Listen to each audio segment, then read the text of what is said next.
Welcome to the Living Well podcast, hosted by City Union Mission. In each episode, we bring you inspiring stories of transformation and insights from those who've overcome life's challenges. Join us on this journey of resilience and discovery. Let's dive in. Hello and welcome to the Living Well podcast. I'm your host today, Brad Burrow. And today we have Diane Calhoun with us, who's been on the board. Now, Diane, so I have a list of questions that we want to go through here with Sure. you. So this is going to be awesome. But you've been with City Union Mission, you've been on the board for a long time, and I know you've been serving there for a long time. Yeah, I've been on the board, I think about, somebody said 7 years. It doesn't seem like it's been that long, but I've been serving as a high-impact volunteer at the mission for about 17 years now. Yeah, that's what Yeah. I felt. 7 years didn't sound right.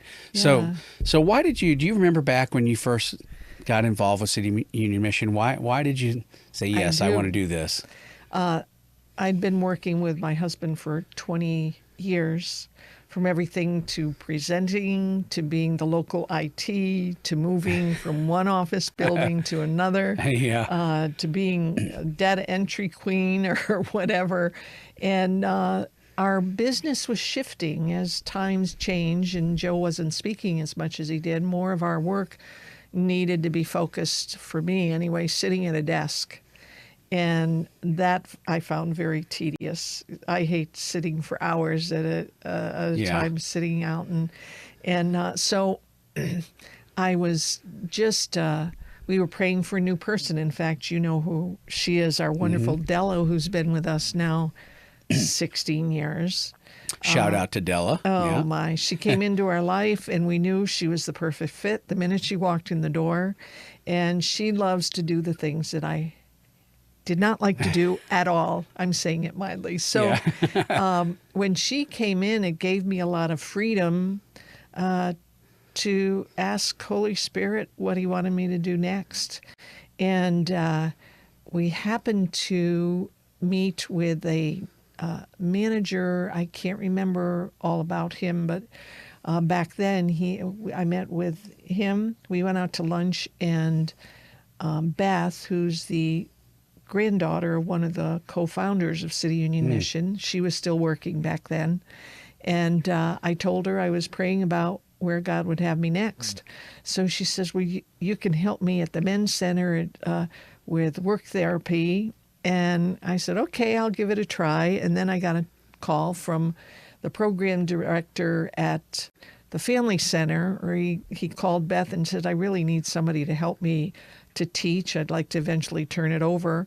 And so all of these skills that I learned in the business world, God was just opening up doors. And I ended up teaching life skill classes there, did everything from organizing offices and painting walls whenever I had the free time, and did classes 1-2 times a week, ended up at camp teaching chapel there and working with crafts, and wherever they needed help was this wonderful journey of variety of things to be able to do that I like to do and that I had the skill to do.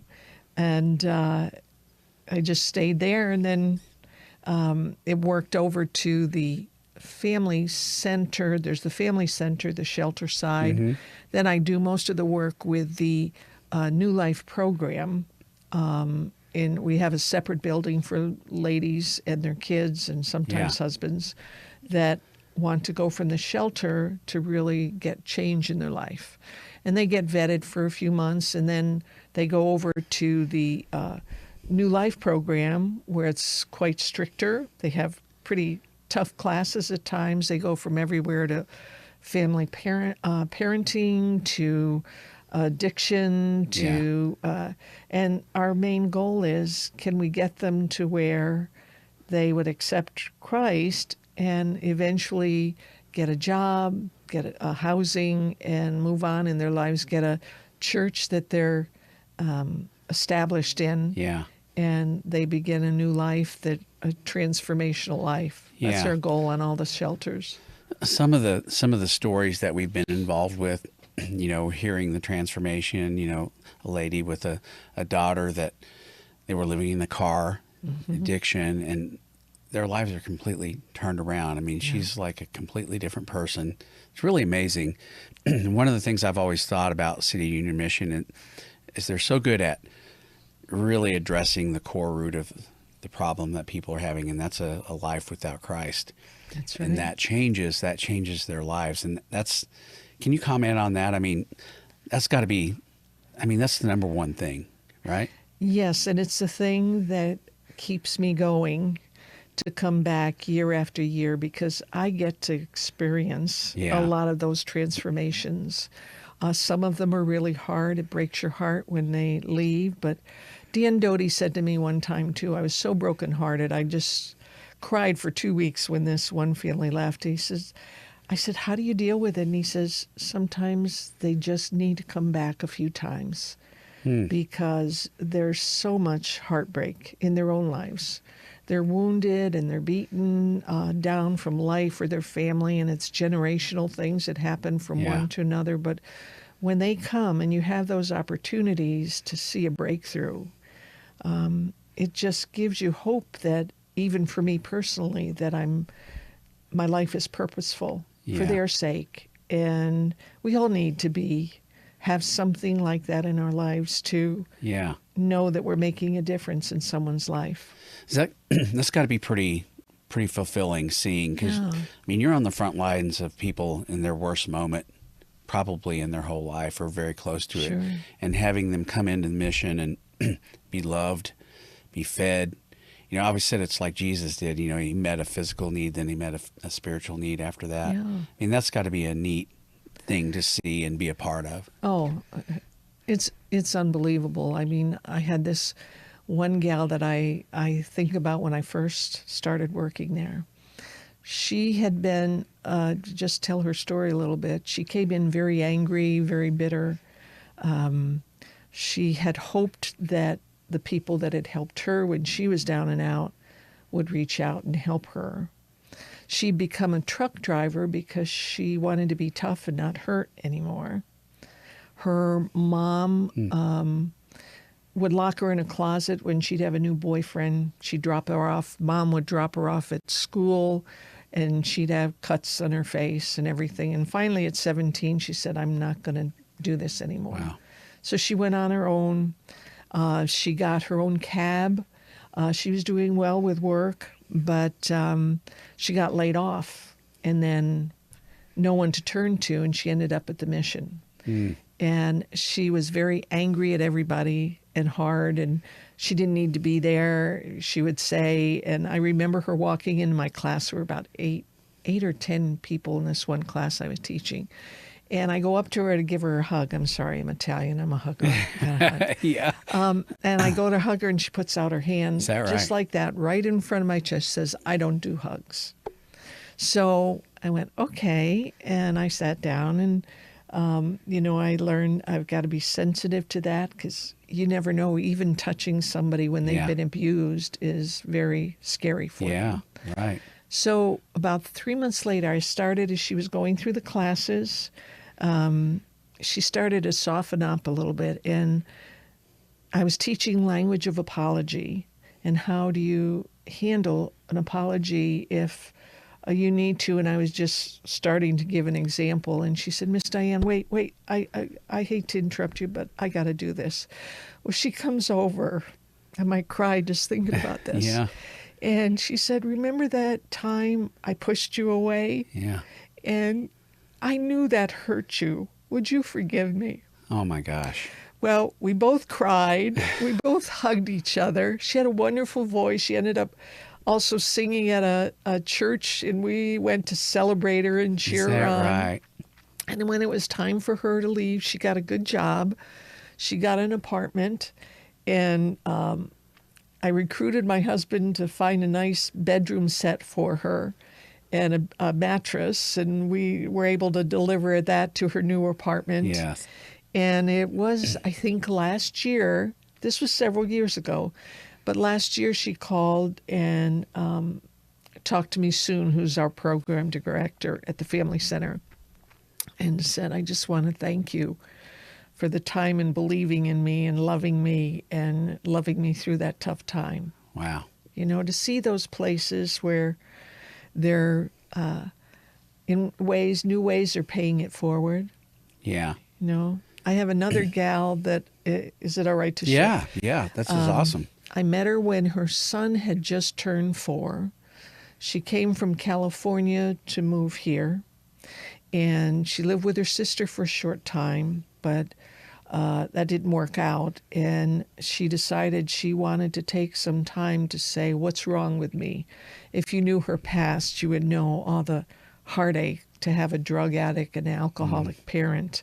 And at 5 years old, kind of running 2 twin brother and sister. Yeah. And one of the 20-year-old, at 20, one of the twins committed suicide. Mm. So she's here, and this little wild young man, Timothy, is flipping over the couches and everything as we're trying to have our first conversation to get to know each other and disciple her. We just kept building this relationship.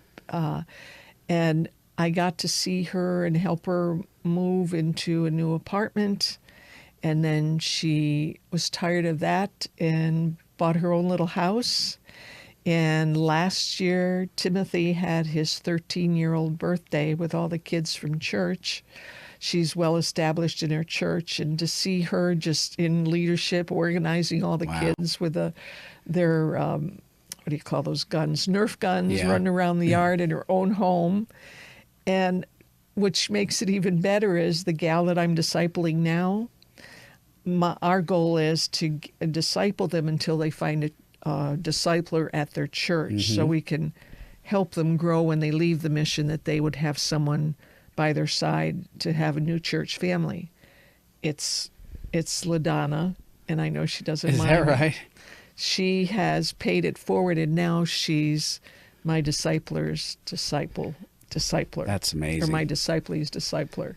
You know, that's the really cool thing about kingdom work. You know, we'd call this kingdom work. Yeah. And when you impact one life, that life now goes out and impacts multiple lives. And it's like this compounding effect. And that's one of the reasons why I think what is done at City Union Mission is so powerful.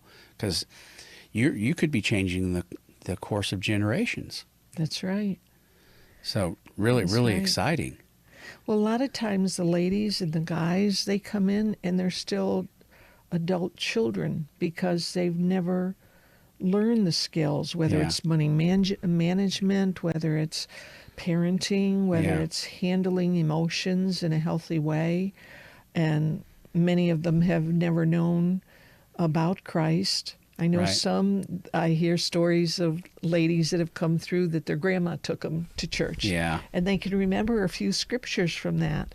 But to help them take scriptures to apply it to life and reality is a real joy to go through. And a real relationship with Christ. And a real relationship, yeah. Do you remember when you transitioned, I mean, I'm sure you still volunteer probably, but to the board side of things, what prompted that? Oh, dear. Hard question. It is a hard question because I was just busy about my business and what I felt the Lord wanted me to do with volunteering. And I wanted to say when I first went in, I thought, I'm backing up a little bit. What have I got to offer here? I don't have a counseling degree. Yeah. And as I was walking in my first day to teach, which I had a lot of skills from business. So how do I translate that to everyday life and even lives that I didn't understand because I came from a great family? And the Lord just so clearly said, take family with you. And what he meant by that was my mom was always open with welcoming people. My nephews would bring people over. We would bring them. I remember one time a family's house burnt down. She didn't even know them, but she opened up the door for Christmas, and we turned our ping pong table into a table with 21 people to feed them, and we were running up and down the stairs to feed the meal. And And I just saw what joy that was, Yeah. and the respect. She was no respecter, wherever they came from. She was cautious, of course, but to see that and to bring that into the place also helped me to see their clients are no different than I am. We all have our messy lives, and we all need a little helping hand. And of Yep. course, we need the Lord to teach us how to love, how Yeah. to develop the fruits of love and joy and peace and patience and Yeah. thoughtfulness, gentleness, self-control. And you have to do all of that when you're having to be patient. And when you have a group of ladies, I know at the New Life Center and others that I've worked with, Terry was a program director in the past too, that work together for the benefit of each client as an individual. And we learn how to work as a team. If there's an issue, we work like a tight family to help Yeah. them, which was really important to me. So it's not one size fits all. It's individual Right. attention. Right. And I come in, I feel like a grandma sometimes because I'm not with them in everyday events. And sometimes I don't know. Sometimes they might say something to me that isn't quite right, that I Yeah. need to confirm it with staff and Yeah. just that team effort. So I was happy with that. And someone asked me if I would consider being on the board. Yeah. And I prayed about it, and I thought, another new stretch for me. Because the long hours, the long meetings that we had one. Big challenges. Yes. And so here I am in the first year. I thought, what in the world am I doing here? But because we have very skilled people on the board, we had 2 lawyers, we had 2 pastors, one comfortable with commercial real estate. We had 3 engineers, IT engineer. Wow.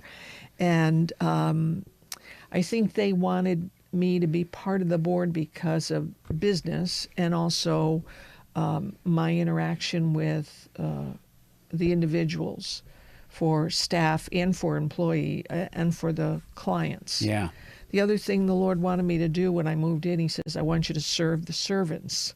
So when I had free time, I'd say, okay, and I'm fighting myself doing that now because we're short of staff right now. How can I serve you? How can I go through your office and organize it better? What do you need? Because they're always there trying to serve the clients that come in first. There's emergencies that come in that need to be addressed, and you can't just sit down in a meeting with them. Right. So Right. that's how it started, and I kept finding ways when all the numbers came up, and I thank God that my husband always shows me want to, have to, like to in all the numbers, and I've learned to sit still through that and learn to ask questions and have an extra cup of coffee if I need to. Yeah. What are some of the big, being on the board, what are some of the biggest challenges that City Union Mission has moving forward? I mean, we're coming through an economy where, it's not government funded, but a lot of not-for-profits are struggling. Grants are not available like they used to be, and different things. What are some of the challenges? Well, there are different challenges that I don't think the mission had to face 100 years ago. We have more challenges with drugs and more violence. We've had to invest in more security for the clients that come in and for staff. And it's well secure. I've never felt really uncomfortable, but I've learned to be street smart as well. Right. And the guys, and even in the board, they walk me out to my car every night because it's where the bus stops. And sometimes there's a knock on the admin door wanting to get into the shelter, not knowing where it is. So can never be too safe. Right. And the challenge is that there are more government-run homeless shelters that weren't before. There are some things that is expected of some of the shelters that we stand true to our values. There's more tent communities, homeless communities, than we've ever seen before. And we have to go through that challenge. There's transgender communities, and we've had things in the paper that we have to deal with because Of your beliefs and standing. our beliefs also, and we can only protect people so far, and we have to make sure that everybody is safe. Yeah. In the community, it's not that we reject them, but if they don't want to follow the rules, Right. then we can't help. Right. There's more mental disabilities than there was before, and Boy, hospitals and police just sometimes drop people off that really need to be in mental or hospital type of settings for them to get their needs met. That's more prevalent than ever before right now, I bet. Yes. And you're probably on the front lines. I mean, City Union Mission, you're right. Yeah. I mean, there's probably new talent that you need just to be able to deal with that problem alone. Yes. And we've had to, and the expense, our buildings are getting older, and we've had to put a lot of money into repairing. There was a leak in the men's shelter, and then there was a sewage leak. It was horrible. Oh, my but gosh. We've got that taken care of. But there's a lot of expenses that we still need to deal with every day. That It's a daily challenge, isn't it? Yes, it is. Yeah. I want to kind of switch gears a little bit Sure. and talk about as a donor. Mm-hmm. Do you look at like the impact, of your giving? So somebody gives, $1,000 to the mission.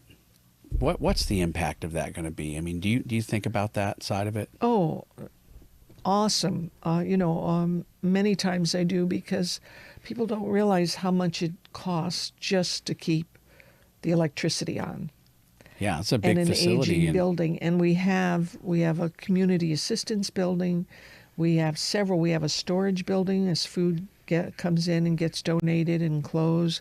We have the men's shelter, the women's shelter, the family Christian Life building. We have the New Life building. We have a camp, 40 acres of camp. And that the kids Comcedo? come. Is that the name of it? Comcedo, Yeah. Camp Comcedo in Warsaw. And that's an amazing place, by the way. oh, it is. It is. And so we have all these challenges that we're facing, that we need donors that would have a heart for what the mission does. It's different from most of the missions around. There are a few that are wonderful that we collaborate with, as sometimes people will outstay their time with us and they need to move forward. We have another building that Amanda runs for a lot of the men that have mental and physical disabilities that don't quite work within the other within the shelter side that could cause problems. So Amanda's an amazing lady that works with them and finds housing. I think one of her reports that she gave us, that she's found housing and men's apartments, or what do you call, community kind of housing for some, depending on their disabilities, for 400. 400 people. For 400 Wow. people. I didn't realize how long, but she has a very skilled curriculum that has worked very well. Yeah. And I know some of the dreams of some of our ladies would love to have something like that for the women. And so we're stretched thin on staff and stretched thin on places and location and budget. Yeah. We have to keep within that budget to be able to make sure everybody is accommodated, and we have certain hospitalization, things of that nature that we didn't have before. The ladies would love a daycare that could be there for the staff and for the ladies, the women staff that are still there. Yeah. Yeah. Yeah. Yeah. One of the things I think that's really unique about City Union Mission is just the faith-based side of it, and how you don't take any government funding, Right. because I remember, I think Dennis was telling me this one time, it's like, we don't do that because we don't want the government to dictate to us how we minister to somebody, how we take care of somebody, sharing the gospel. Can you talk about that? I mean, that alone brings challenges. It does. it does. The clients themselves can work with Medicaid, Medicare, some of the free things that the government has to offer, but they cannot come in to tell us what curriculum we need to teach. We've had pushback with those things, but we have seen when we've collaborated with, I know, for example, they were bringing the homeless in Bartle Hall. And that time it was really cold. I don't know if you remember that. But this year. It was this year as well? No, I think it was a couple, it was bitter cold. Well, some of the organizations, they didn't want a Christian organization to come in and be a part of it because church and state, all of this. And yet we've learned to handle a lot of homelessness. We've been around for 100 years, learned how to handle the collaboration, getting things together. Not that they had to follow those rules, but there's certain things that we believe in our faith that need to be addressed. And there was too much, even the staff were getting in fights with each other, and later they called us in to help. Now, I don't know the whole story, and I'm probably giving you pieces of it, but it was a mess because we want to stand true to what we believe. And sometimes we're just not asked to be a part of these government-run organizations, which is sad because the people go back out into the streets with the same problems that they had before, and it's sad to see. It's like medicine for a symptom, but you're not actually fixing the problem. That's right. That's right. Yeah. Well, I hope that it never changes when it comes to that, because to me, that's the reason they're successful. That's the reason, right? You change somebody's life spiritually, and things are going to improve. Yes. And the beautiful thing that I've seen, and I've seen positive and negative, is sometime when the mission started years ago, there were so many people that just on staff that had such a passion to do what they wanted to do, and they didn't need much money or care with much money. But then we bring skilled counselors that have gone through school and now have kids, and they can't survive sometimes on a low income. So we find that they've left us, but we're working hard. The more donations we can get, the better we can pay our staff and keep them there. And I'm just so encouraged. Recently, we've had a influx of some new people that are just absolutely fabulous. We've got Stephen at the Men's Center, and Ricky and Carrie, and then Cody and Philip. There were a few that I'm just getting to meet. That have the heart. And Megan at the women's, at the NLP program, I could just tell right away she's got the heart to work hard. And just beautiful passion, willing to work. And we're working on trying to, as funds come in, to compensate them even more. Yeah, I've seen that. I mean, the people that we've worked with on the podcast and shooting footage and stuff like that are really sincerely engaged and want to help people. And that today, that seems rare. It just seems rare, and to have people like that really care about helping somebody change their lives and a lot of them have been through similar things themselves. Which they can speak with authority over a situation because they've been there. We have one lady that works at in the admin now, Cheryl Jimenez. Just love her. She started out at the mission years ago, and it was close to when I first started too. We were still in the first house I think you'd been to.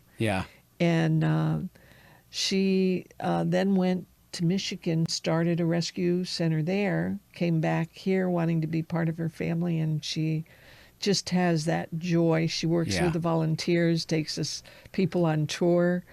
And I just love her. So I don't know if you've seen the video, but we did a video about Cheryl. Oh, did you really? And her story is amazing. Yeah.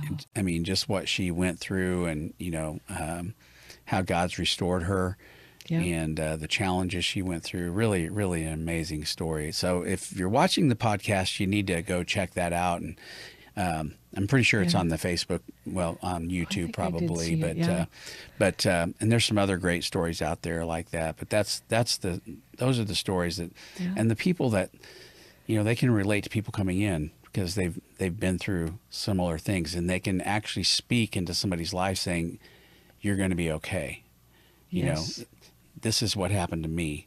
And that seems like a powerful thing. Yes. And Cheryl, I got to know her quite a bit when she went to camp with her two kids at Camp Concedo. They Right. take the whole families there, and they do things together as a family, and crafts and swim and everything. And she just has been, or still is, such a special lady that I'm just honored to be a part of her life. Yeah. There's one story I wanted to mention. Amber, I don't know if you know who Yes. Amber is, but, Uh-huh. She really, went through a lot of things, ended up coming to the mission with her daughter. Yeah, I discipled her. Did you really? Yeah, yeah. She's amazing. I mean, she's incredible, doing so well right now. But one of the most powerful images of her whole story to me was her graduation, and her daughter graduated with her. You were probably Yes. there. Uh-huh. What that to me was like, okay, this is a really cool story. Yes. And to watch her go through, I mean, she's a nurse now, right? She went through. She's working on that. Yeah. She went through transitional housing. We had another building that was donated that we help those that can't quite get through because of misdemeanors, or they can't get on the Legal waiting list for issues or- housing. yeah. And to watch her, she was a manager at Chick-fil-A, or Yeah. worked there for quite a while. Great company that Yeah. was real accepting of her. But she's just such a joy to see and to hear. And her parents, I believe, were with us at one time too, who recommended her to I come to the remember. mission. Yeah. Pretty amazing. Well, I want to wrap up here. Sure. So, but I just want to kind of end with, there's a lot of doom and gloom in the economy, people seeing things out there right now. But what gives you hope for the future of City Union Mission? Obviously you're still 1,000% in, coming back every day, supporting. What gives you hope? I think God is always showing me He's on the move. And are we humble? I love this scripture. It says, "This is the one I exalt. One is humble, who is teachable, and is contrite in spirit," meaning desperate. And we might have to make changes, but God honors that. I've seen Him throughout the years. If we're humble, we're willing to let Holy Spirit lead and guide us. We might have to go through challenges. We might have to make changes or become a little bit smaller, but we're still following, honoring, and asking God for help to lead us and guide us.